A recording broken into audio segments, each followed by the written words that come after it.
जय श्री कृष्ण। राधे राधे। आइए सुनते हैं पितृ विसर्जन की कथा। हिंदू धर्म में पितरों का स्मरण सर्वोच्च कर्तव्य माना गया है।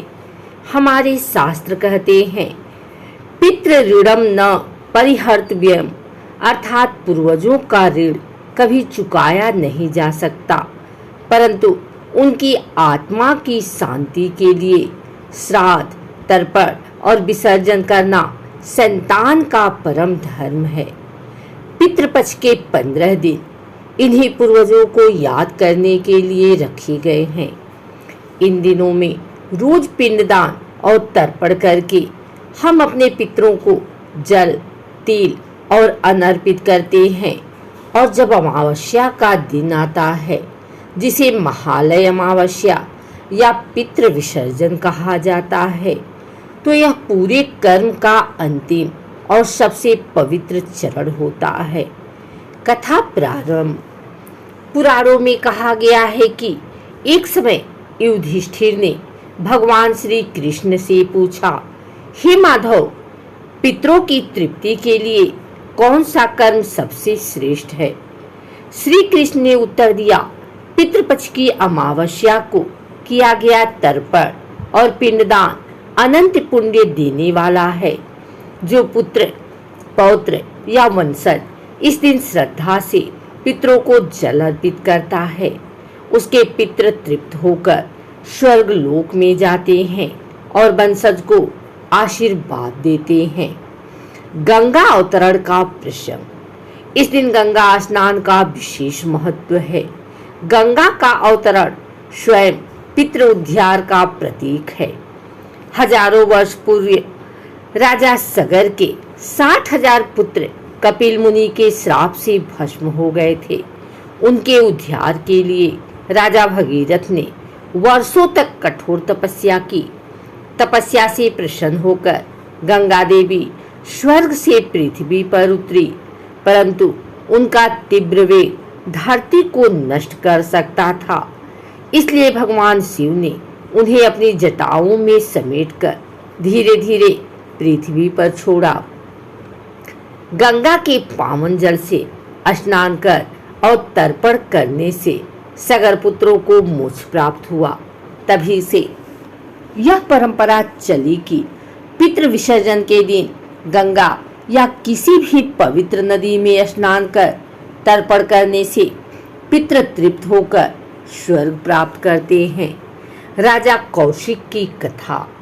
प्राचीन काल में कौशिक नामक एक धर्मप्रिय राजा था। उसने जीवन भर यज्ञ, दान और धर्म का पालन किया, परंतु पितरों का श्राद्ध और विसर्जन नहीं किया। मृत्यु के पश्चात उनके पितृ अशांत रहने लगे। कुल में अकाल, रोग और अशांति फैलने लगी। राजा के पुत्र ने एक महात्मा से इसका कारण पूछा। महात्मा ने कहा, तुम्हारे पितृ तृप्त नहीं हैं। पितृपक्ष की अमावस्या को गंगा तट पर पिंडदान और तर्पण करो। पुत्र ने श्रद्धा से पिंडदान किया। उस रात राजा कौशिक ने स्वप्न में दर्शन दिए और कहा, पुत्र, तुम्हारे कर्म से हमें मोक्ष मिला है। अब तुम्हारे घर में सुख समृद्धि बनी रहेगी। यह प्रसंग दर्शाता है कि पितृ विसर्जन न केवल मृत आत्माओं को शांति देता है, बल्कि जीवित वंशजों के जीवन में भी मंगल लाता है। एक ब्राह्मण दंपत्ति संतान सुख से वंचित थे। उन्होंने पूरे पितृपक्ष में तर्पण तो किया, लेकिन मन में संतान की इच्छा थी। अंतिम दिन उन्होंने गंगा तट पर आकर पितृ विसर्जन करते हुए कहा, हे पवित्र गंगे, हमारे पितरों को शांति दो और हमें वंश वृद्धि का आशीर्वाद दो। गंगा देवी ने स्वप्न में आकर उन्हें वरदान दिया। अगले वर्ष उनके घर तेजस्वी पुत्र का जन्म हुआ। वह पुत्र आगे चलकर महान ऋषि बना और अपने वंश का यश चारों दिशाओं में फैलाया। यह कथा बताती है कि पितृ विसर्जन केवल मुक्ति ही नहीं, संतान सुख और कुल की उन्नति भी प्रदान करता है। महाभारत संवाद। महाभारत में भी इस दिन का उल्लेख है। कर्ण जब युद्ध भूमि में वीर गति को प्राप्त हुआ तो पितरों को अन्न जल न देने के कारण उसे परलोक में केवल सोने के आभूषणों का भोजन मिला। कर्ण ने यमराज से पूछा, मुझे भोजन क्यों नहीं मिल रहा? यमराज ने उत्तर दिया, जीवन भर तुमने दान तो बहुत किया, लेकिन कभी पितरों को अन्न और जल अर्पित नहीं किया। तब कर्ण ने प्रार्थना की और उसे पितृपक्ष में पृथ्वी पर लौटने की अनुमति दी गई ताकि वह अपने पितरों का श्राद्ध कर सके। कर्ण ने अमावस्या के दिन पिंडदान और तर्पण किया।